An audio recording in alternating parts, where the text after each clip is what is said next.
Hello नमस्कार. सारिकाच lifestyle या YouTube चॅनलवर मी सारिका तुमच्या सगळ्यांचं अगदी मनापासून स्वागत करते. सपला एकादशी निमित्त तुम्हा सर्वांना मंगलमय शुभेच्छा. दर 15 दिवसांनी येणाऱ्या एकादशीला अन्नदानाचे खूप असे महत्त्व आहे. ही एकादशी म्हणजे संयम, साधना आणि सेवाभावाची पवित्र तिथी आहे.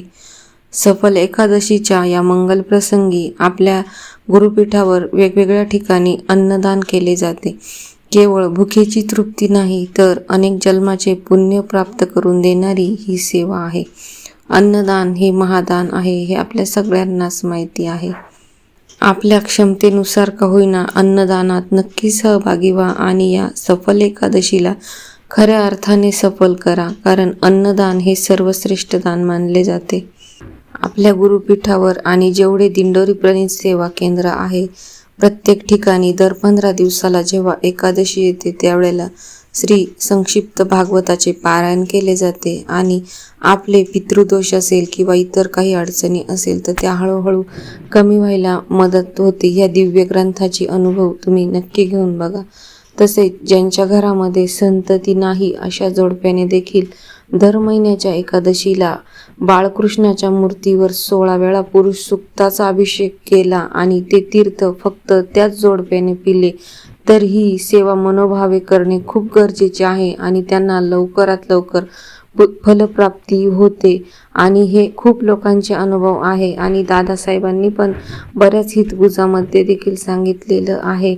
तर तुम्ही हा अनुभव नक्की घेऊन बघा किंवा तुमच्या आजूबाजूला जर असं कोणी असेल का त्यांना मूलबाळ झालेलं नसेल, काही अडचणी येत असेल तर त्यांना हा व्हिडिओ नक्की शेअर करा आणि त्यांना ओरली का होईना माहिती द्या. तुम्हाला नाही व्हिडिओ शेअर करता आला तरी चालेल, पण ओरली का होईना माहिती द्या की दर एकादशीला बाळकृष्णाच्या मूर्तीवर अभिषेक करून त्याच जोडप्याने ते तीर्थ जर पिलं तर त्याचा फायदा आपल्याला लवकरात लवकर होतो आणि आपल्याला त्याची फलप्राप्ती ही भेटते.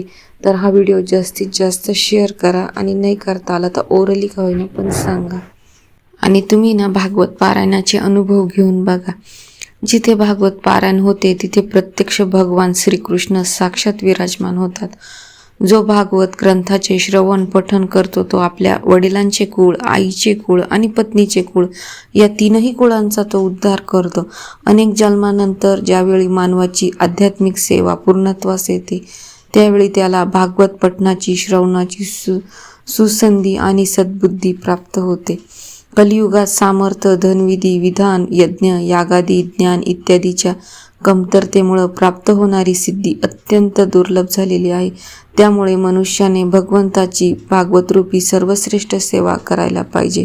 भागवत ग्रंथ पठणाने किंवा श्रवणाने यश, सुख, संपत्ती, समृद्धी, पुत्र इत्यादींची प्राप्ती होते. तसेच निष्काम भावाने भागवतरूपी सेवा करणाऱ्यास अंतकाळी या मायारूप संसारातून मुक्ती प्राप्त होऊन श्रीहरींच्या परमधामाची प्राप्ती सुद्धा यामधून होते. भगवंताच्या भागवत पठणाने आपले पितृदोष, जन्मजन्मांतरीचे शाप, ताप, दैन्य, दुःख, उपद्रव, संकट, पूर्वजन्म, पुनर्जन्म, प्रारब्ध, क्रियमयान, ऋण, वैर, हत्या, तळतळाट इत्यादी मागच्या जन्मात मिळालेली असतील भागवत वाचल्याने त्याचे निराकरण होते. अनेक तीर्थक्षेत्रावर पिंडदानालाही पितृकर्म करूनही पितरांना सद्गती मिळत नसेल तर पितृदोष निवारण करण्याचा अंतिम मार्ग म्हणजे गुरूंच्या सानिध्यात श्रीमद या पवित्र भागवत ग्रंथाचे पारायण होय.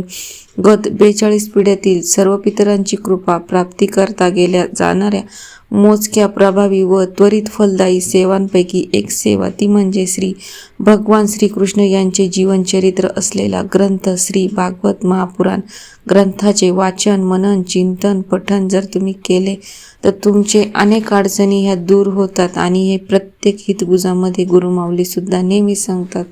आणि हो, प्रोडक्टची लिंक मी डिस्क्रिप्शन बॉक्समध्ये देत आहे आणि स्क्रीनवर फोटो शो होईल. तर चांगलं छान प्रोडक्ट आहे, तुम्ही नक्की खरेदी करा आणि खूप मस्त मस्त प्रोडक्ट असतात तर त्या लिंकला तुम्ही नक्की क्लिक करा. तसंच बघा, आपल्याला व्हिडिओ लाईक, शेअर आणि सबस्क्राईब करायला, कमेंट करायला एकही रुपया खर्च नाही. फक्त तुम्ही जेव्हा ते करता तर ते करण्यासाठी प्रेरणा मिळते. म्हणून व्हिडिओला जास्तीत जास्त लाईक, शेअर आणि सबस्क्राईब करत जा. आता मी तुम्हाला आहे ना आध्यात्मिक पण उपयुक्त अशी माहिती सांगते, तर ती पण तुम्ही नक्की ऐका. एकादशीच्या दिवशी रविवारी आणि सोमवारी बेलपत्र आणि मंगळवारी दुर्वा हे तोडू नये. बघा, आपल्याला आहे ना प्रत्येक हितगुजामध्ये ना गुरुमाऊली आपल्याला भरपूर काही सांगत असतात. तसंच मी पहिली गोष्ट सांगते, एकादशी आणि रविवारी तुळस तोडू नये आणि सोमवार आणि मंगळवारी बेलपत्र आणि दुर्वा तोडू नये. दुसरी गोष्ट म्हणजे स्मशानभूमीत दशक्रिया विधीला जेव्हा तुम्ही जाता त्यावेळेला इतर ठिकाणी जेवताना कोणालाही नमस्कार करू नये. तसंच लग्न समारंभात किंवा इतर ठिकाणी परान्न खावे लागल्यास घरी आल्यावर गायत्री मंत्राचा 1 माळ जप करा. तसेच बघा, दिवसभरात आपल्याकडून कळत न कळत घडणाऱ्या चुकींचे परिमार्जन करण्यासाठी रोज रात्री विष्णू सहस्रनाम तुम्ही जर स्तोत्र वाचलं तर आपलेवाले ज्या काही अडीअडचणी किंवा आपण न कळत समोरच्याला चुकीचं काही बोललं गेलंय तर त्यावर निवारण म्हणून विष्णू सहस्रनामाचं तुम्ही वाचन करा. यामुळं आपल्याला शांत झोप लागते आणि आपल्या अडीअडचणी हळूहळू दूर होतात. आरोग्याच्या दृष्टीने 2-3 टिप्स पण मी तुम्हाला सांगते, तर त्या पण तुम्ही नक्की फॉलो करा. रक्तदाब आणि मधुमेहाचा ज्यांना त्रास आहे त्यांनी पळसाच्या मण्यांची माळ धारण जर केली तर तो त्रास हळूहळू आपल्याला कमी व्हायला लागतो.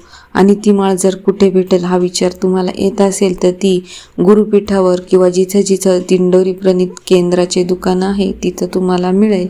किंवा तुम्ही कधी त्र्यंबकेश्वरला आला, गुरुपीठावर आला किंवा दिंडोरीला आला तर तुम्हाला ती माळ मिळून जाईल. तसंच फ्रॅक्चर असल्यास आले ठेचून त्यामध्ये हळद मिसळून तो लेप फ्रॅक्चरवर लावला तर त्यावर तुम्हाला चांगल्यापैकी फायदा हा मिळू शकतो.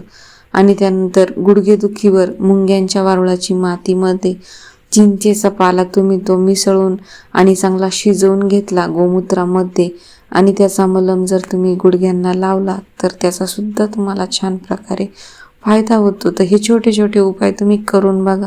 प्रत्येक गोष्ट झाली, आपलं दुखणं आलं, आपल्या शरीराला त्रास झाला म्हणजे डॉक्टरकडेच गेलं पाहिजे असं काही नाही. आपल्या गुरुपीठावर किंवा आपली गुरुमाऊली नेहमीच सांगता की आपल्याकडे दवा आणि दुवा ही एकाच ठिकाणी मिळते. तर तुम्ही हे सुद्धा अनुभव नक्की घ्या. आपण फक्त अध्यात्मच करत नाही किंवा फक्त समाजसेवाच करत नाही, तर आपण अध्यात्म आणि समाजसेवा दोन्ही करतो. तर आपल्याला म्हणजे बऱ्याचशा गोष्टींचे अनुभव येतात, फरक पडतात आणि घरगुती छोटे छोटे उपाय आहे. तुम्ही नित्यसेवा या ग्रंथामध्ये मंत्र स्तोत्रसुद्धा आहे, ते तुम्ही करून बघा, अनुभव घेऊन बघा. प्रत्येक वेगवेगळ्या गोष्टींसाठी मंत्र आहे. जसं इतर हृदयविकारासाठी आहे, कावीळसाठी आहे, भरपूर सगळे मंत्र आहे. तुम्ही त्याची कसे करायचे, ती सेवा कशी करायची ते सगळं सांगितलेलं आहे. तर ते पण तुम्ही नक्की करा, अनुभव घ्या आणि मला कमेंट बॉक्समध्ये कळवा. आजचा व्हिडिओ तुम्हाला कसा वाटला हे जास्तीत जास्त जणांनी मला कमेंट करून कळवा. आणि तुम्हाला कुठल्या संदर्भात व्हिडिओ पाहायला आवडतील, कुठली माहिती बघायला जाणून घ्यायला आवडेल हे देखील मला कमेंटमध्ये सांगा. कारण तुमचा एक कमेंट मला पुढं जाण्यासाठी प्रेरणा देतो. जर व्हिडिओ आवडला तर व्हिडिओला लाईक, शेअर, सबस्क्राईब नक्की करा. अवधूत चिंतन श्री गुरुदेव दत्त. श्री स्वामी समर्थ.